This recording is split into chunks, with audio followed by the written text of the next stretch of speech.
وبركاته. مرحبا بكم في قناتي، قناة سهيلة شانيل. اليوم ان شاء الله غادي نقدم لكم واحد الوصفه زوينه بزاف، كتجي زوينه واقتصاديه وسريعه في التحضير. هاد الوصفه هي عباره عن لي ميني طارطوليت معمرين بالتفاح. بسم الله على بركه الله، ندخلوا مباشره في الوصفه. بالنسبه للاباط غادي ناخذ 300 غرام ديال الدقيق المنخول ابيض،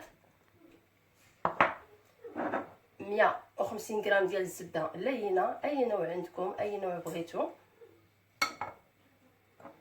زوج اصفر بيض، واحد 3 المعالق تقريبا ديال السكر، وقبصه ديال الملح. انا سبق لي درتها هنايا. بسم الله على بركه الله. نبداو بالدقيق.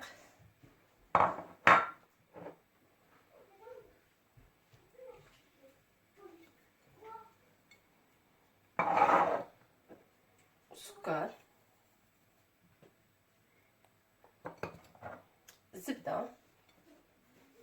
الزبده كيما قلت اي نوع بغيتو تستعملوا ماشي مشكل. نحاولوا غير نخلطوا الزبده مع الدقيق، ما غاديش نعجنوها ولا غادي نديروها بباط صابلي، هذه باط بغيزي. نحاولوا مزيان. شوفوا بحال هاد الطريقه هذه كما كتشوفوا.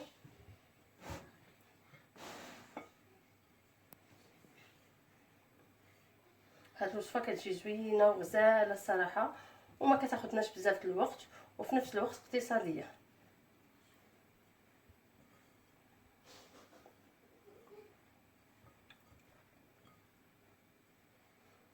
كما كتشوفوا. دابا غادي نزيد زوج اصفر بيض.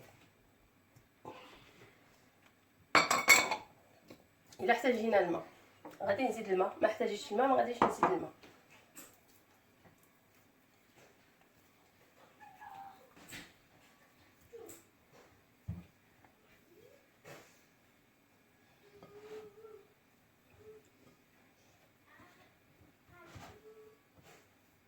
انا غادي نبقى نجمع حتى نحاول نجمع العجينه ديالي او لاباط.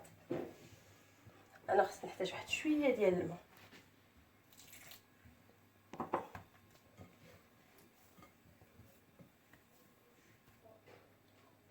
ها هي البنات العجينه ديالنا او لاباط ديالنا، جمعتها بقليل جدا من الماء، واحد المعلقه ديال الماء اللي خدات لي وصاي غير جمعتها كما كتشوفوا. ها نتوما غادي دابا نديرها في هذا البلاستيك، نجمعها فيه حيت خصنا ندخلوها للثلاجه ديالنا باش تشد راسها، باش الزبده تشد راسها. ما خصش تقطع. انا غادي نجمعها كما كتشوفوا.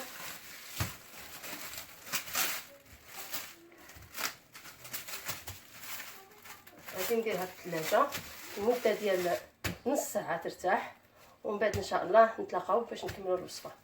وها هي العجينه ديالنا من بعد ما ارتاحت المده الكافيه ديالها كما كتشوفوا. دابا غادي نحاول نطلقها، ندير واحد شويه تاع الدقيق وغنطلقها هنايا ما بين زوج هاد ديال الاوراق ديال الطبخ، باش ما تلصقناش ولا ما سطلعش.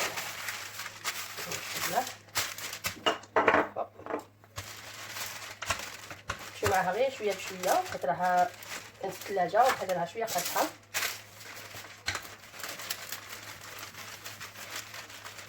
مع السخونيه غادي تطلق وهكذا.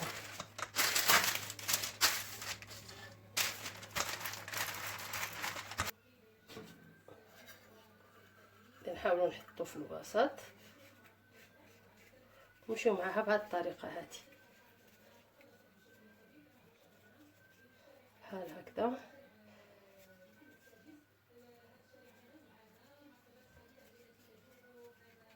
كما كتشوفوا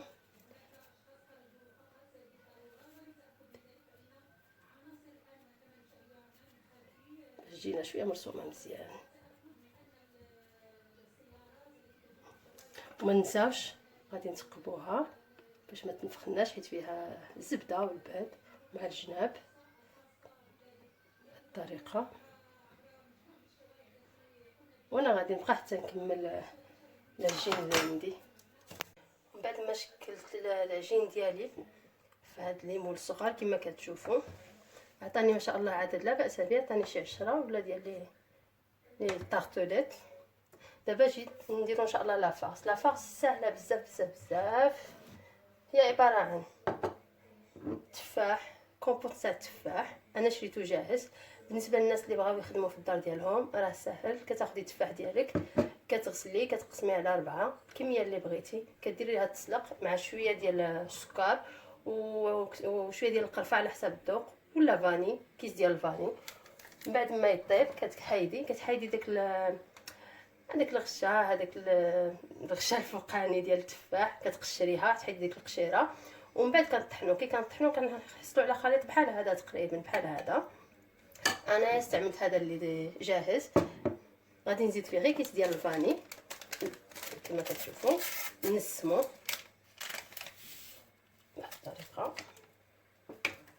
نخلطو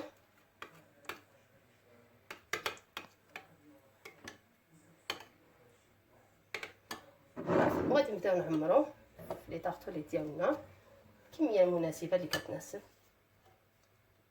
على حسب الحجم تاع كل طارطوليت.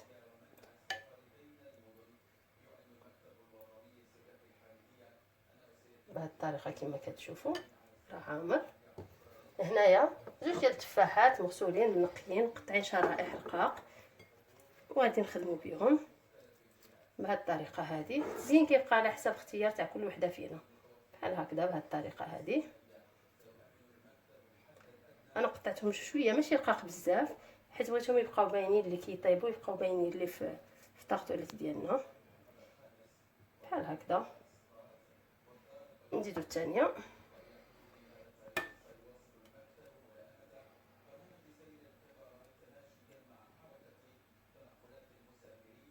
الطريقه شوف التزيين نديرو بهذه الطريقه هذه. التفاح ديالي ما درتلو لا حامض لا حتى شي حاجه، حيت غادي ندخلو للفران يطيب. وانا كنقلب على هذاك اللون كاراميليزي، يعني ما محتاجاش ندير له صافي البنات. كما بهذه الطريقه هذه غادي نكمل الباقي. هنايا شويه ديال السكر خلطته مع كيس ديال الفاني باش يعطيني هذاك، باش يجيني هذاك الشكل كاراميليزي الفوق بهذه الطريقه.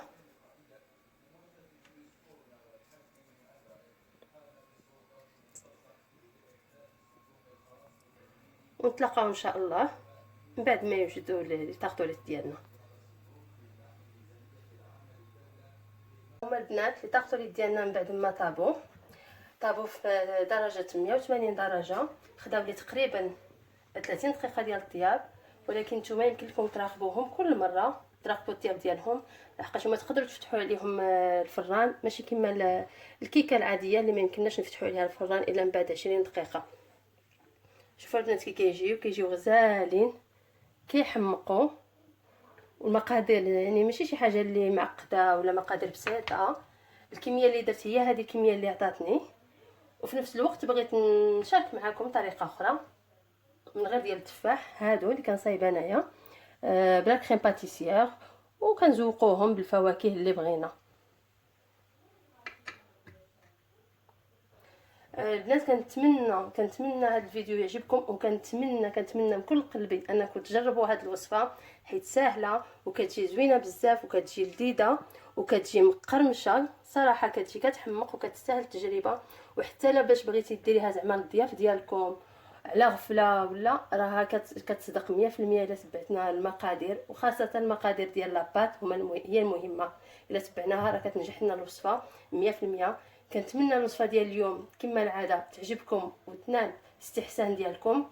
الناس اللي كتدخل يلا غادي تدخل لاشين ديالي وعجبها المحتوى، ما تنساش الاشتراك وتفعيل الجرس. وانتم لي زابوني ديالي الى عجبكم الفيديو نتاع اليوم كالعاده ما تنساونيش من لايك وخليو لي واحد الكومونتير، عبروا لي فيه على الراي ديالكم، حيت هادشي كيهمني بزاف. ونتلاقاو ان شاء الله في وصفه مقبله باذن الله. خليتكم على خير.